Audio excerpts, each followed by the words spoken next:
कि आप जब भी कर सकते हैं इंतजार, तो मिले तो फिर अपन एक बार और कह सकते हैं।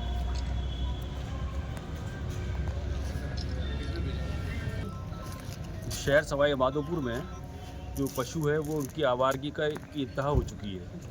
हो ये रहा है कि अभी 19 तारीख को एक घटना घटी है जिसमें अब्दुल अजीज़ जो है, ये जिसका मासूम बच्चा है, इस मासूम बच्चे के पिता जो है उनको बेलों ने फेंक दिया उठा करके, और इसका नतीजा ये निकला कि इतने ज़्यादा घायल हुए कि यहाँ हॉस्पिटल से रेफ़र कर दिया जयपुर के लिए, और जयपुर में जाकर के उनकी डेथ हो गई। अब पोजीशन ये है कि दो बातें हैं हमारे सामने। एक चीज़ तो ये कि ये जो पशु बेलगाम फिर रहे हैं, जिनके ऊपर कोई हाथ रखने वाला नहीं है, कोई संभालने वाला नहीं है, एक तो उसका समाधान हो कुछ। और दूसरी चीज़ ये है कि जो मासूम बच्चे, इनके वालिद का जो इंतकाल हो गया है, उसके लिए किसी किस्म का जो है प्रबंध हो इस तरीके का, जो उसको मुआवजा मिल सके उसके लिए। ये हमारी दो बातें, जिन दो बातों के लिए हमने ज्ञापन दिया कलेक्टर साहब के लिए, और कलेक्टर साहब से हम उम्मीद करते हैं इस बात की कि शहर के अंदर जो है इस तरीके की जो व्यवस्था बनाए, जिसमें मतलब आवारा जानवरों से, कि ठेले वालों को, सब्जी वालों को, राहगीरों को और मोटरसाइकिल पर चलने वालों को आपस में झगड़ जाते गिर जाते हैं, इस चीज़ निजात मिल सके।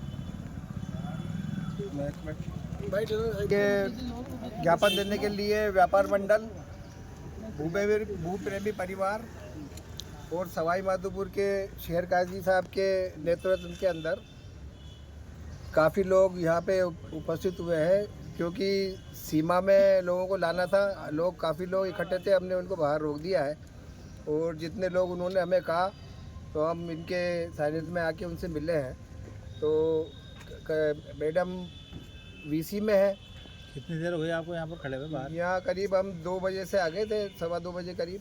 तो मैडम यहाँ से लंच पे गई हुई थी, फिर सीधे वो वीसी में आई है, और वीसी में आने के बाद उन्होंने बाहर एसडीएम साहब को भिजवाया कि आप, क्योंकि चीफ सेक्रेटरी की वीसी है, इसलिए उन्होंने एसडीएम साहब को कहा कि आप ज्ञापन लेके जो भी उनकी समस्या है वो सुन लो। तो हमने उनको ज्ञापन दिया। मुख्य मांग क्या है आपकी? मुख्य मांग ये है कि जो बच्चा, जो अब्दुल अजीज़ जो एक्सपायर हुआ है, जिसकी दर्दनाक मौत हुई है, उसके परिवार के भरण पोषण के लिए, उनके छोटे बच्चे हैं 4, कोई कमाने वाला नहीं है परिवार में, उनको सहायता मिले, आर्थिक सहायता मुख्यमंत्री सहायता कोष से मिले, या कलेक्टर साहब जैसे भी वो व्यवस्था की जाए। साथ ही आवारा जो जानवर है जो यहाँ घूम रहे हैं, उसके बाद भी 2 घटना और हो चुकी है। कल भी हुई है घटना। आवारा सांडों ने अभी तक वहाँ से रास्ते में से हटना, या वहाँ से किसी ने उसको उठाने के लिए कोई कोशिश अभी तक की भी नहीं। प्रशासन ने, नगर पालिका के भी तरफ से, इस तरफ से कोई स्टेप नहीं लिया गया है।